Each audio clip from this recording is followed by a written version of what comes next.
Rosa Luxemburg, as leader of the Social Democratic Party of Germany and of the left wing of it, one of her thesis was she opposed the war, but she had the position that all nationalism is inherently reactionary, whereas Lenin had the position that that not necessarily all nationalism is reactionary, that there are what he called oppressed nations.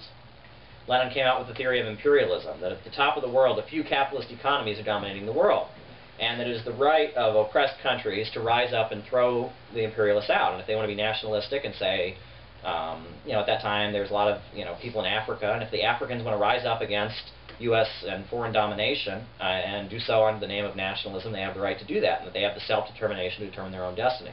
Whereas Rosa Luxemburg, her position was that all nationalism is inherently reactionary, and that it should only be workers of the world unite.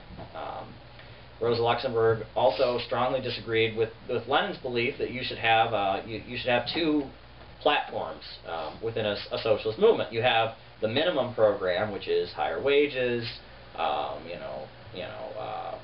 just free the political prisoners, what you call the minimum program. Those are the everyday struggles you're involved in. And at the same time, you have what's called the maximum program, which is the ultimate aim that you preach that you need.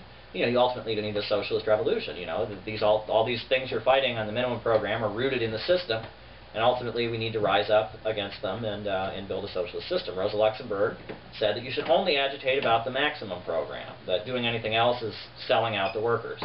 So Lenin wrote the book Left-Wing Communism and Infantile Disorder, largely directed at figures like Rosa Luxemburg, who he called the ultra-left. But Rosa Luxemburg and Lenin, they were aligned against the the right-wing sections of the movement.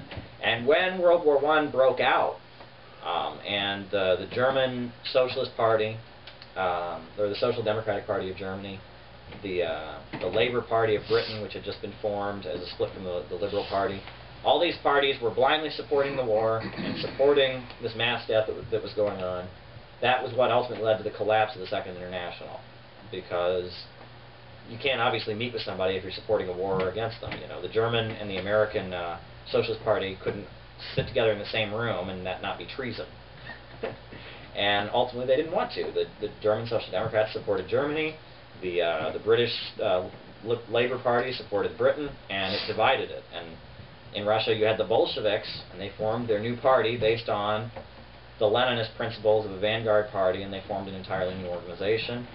In Germany, you had a split from the German Social Democratic Party that was called the Spartacus League, led by Rosa Luxemburg. And as soon as the war ended, they successfully led a revolt in Germany. And then the other elements who didn't support the revolt but opposed the war were the Independent Social Democratic Party. We're talking about World War I here. Yes. Well, it's important to note too that the IWW had a very active anti-war component too.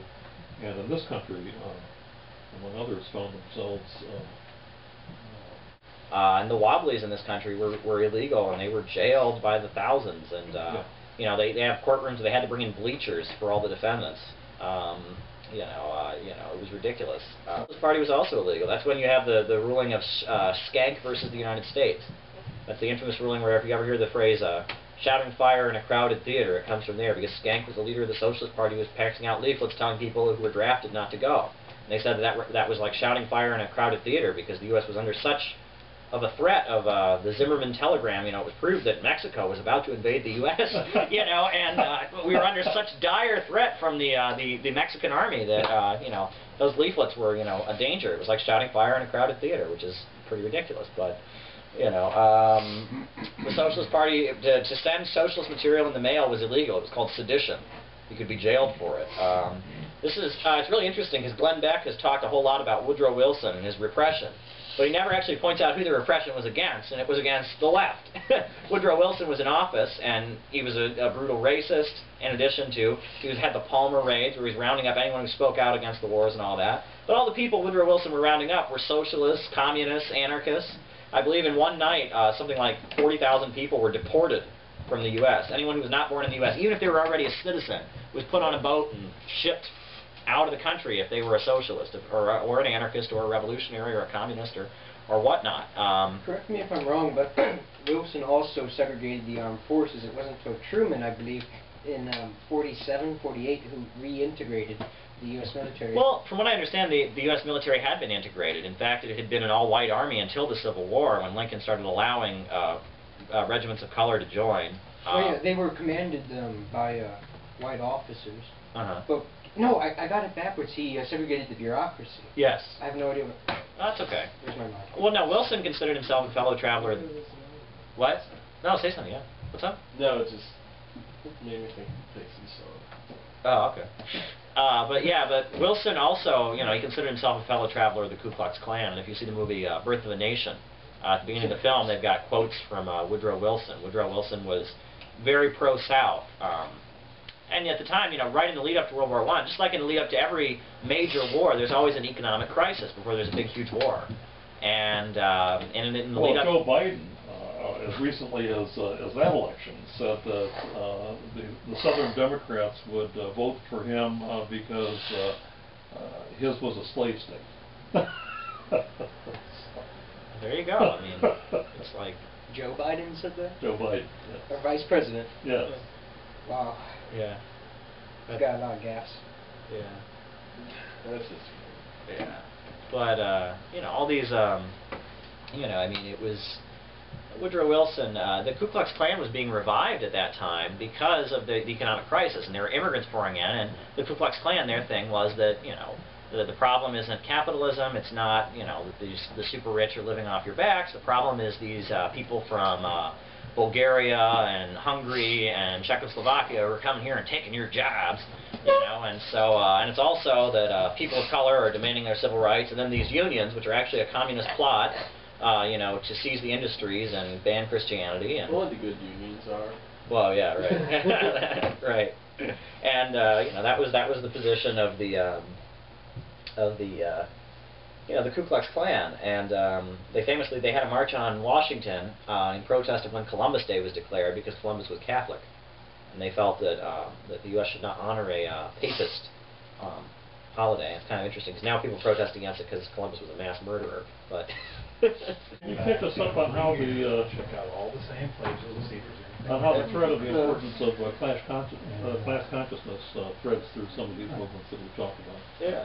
Well, the thread of the importance of class consciousness. Yeah. Well, yeah, that was ultimately the big fight within the Second International, was the fight over whether it's a question of working class coming together or whether it's this progressive majority. That was the big thing. You had H.G. Wells and the Fabian Society. You had all these Christian socialists coming along, and it was just socialism is immoral. You know, it's a lot of fun. We're all going to be friends and, you know, come together and, you know, dance in a circle and, you know, sing the Barney song. But then you had the other wing that said, no, we are the working class that is in fundamental opposition to the capitalist class. They make profits when we get lower wages. The less we get, the more they get. We're not on the same team here. We have two opposite fundamental aims. And that was the ultimate fight. And that's eventually, you know, what destroyed the Second International, was you had the Bernsteinites and the right-wingers who didn't believe that. They just didn't agree.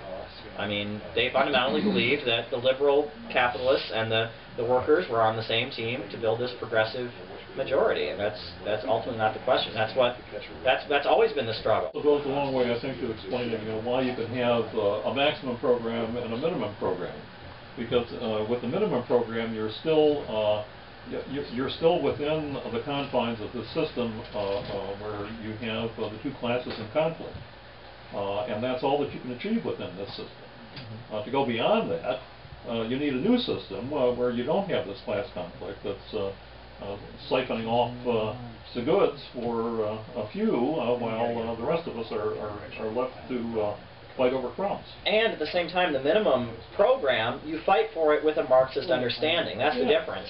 You know, I mean, Workers' World, which I'm involved with, we've been trying to fight home foreclosures, but we don't do it by writing letters to our congressmen and saying, can you please stop home foreclosures? We'd really appreciate it. We understand that they're the representatives of the ruling class, and so we have demonstrations out in front of banks. We put people who've lost their homes in Detroit back in their homes. We fight for these minimum programs with a class understanding. That's the difference. You know, we understand that, you know, we understand the nature of the state. We understand all these fundamental questions, and that's really, you know, that's basically, you know, the First International. Don't fight the lack of jobs by saying those folks over there are taking our jobs. You know, those folks are coming across the border and taking our jobs. You know, we're not going to be